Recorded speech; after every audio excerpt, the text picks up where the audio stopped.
What's up? Hey, what's up, man? What's up, man? I'm Fernando. How are you? Nice Good, to meet you. good I'm to meet Michael. you. Yeah. Mike, I like good to that meet you. name, man. And the sweater. It's Thank very you. nice. Thank you very much. How you doing, brother? I'll return it tomorrow. How you doing? Good. So, is it hard having your last name be Lombardi? No.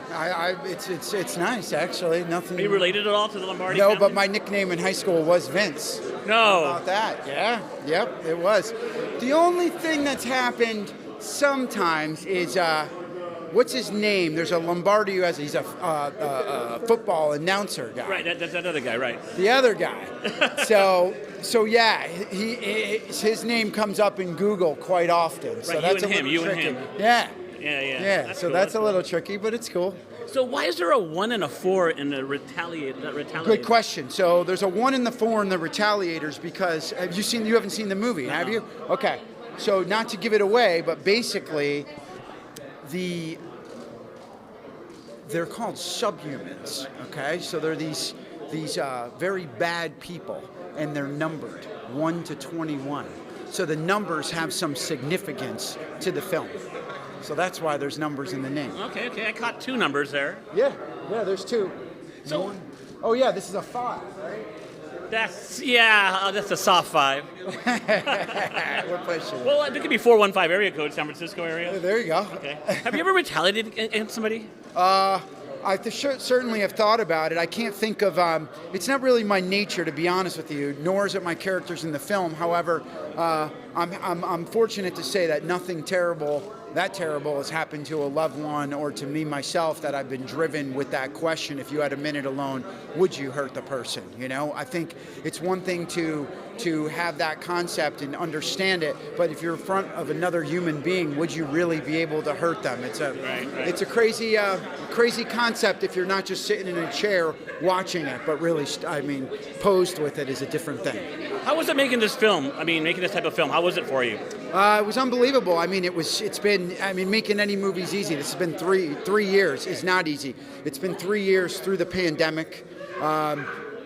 A lot of obstacles, a lot of struggles. The movie holds a lot of, it's story driven, but there's also a lot of action and a lot of gore. So, it was definitely challenging on many levels. The public doesn't know how hard it's like a mini miracle to put out a film. Like you said, all these challenges and things that happened, 3 years, pandemic. Yeah. But 3 years later, you got to talk about a film you made over this time, so the public doesn't know all the work you did.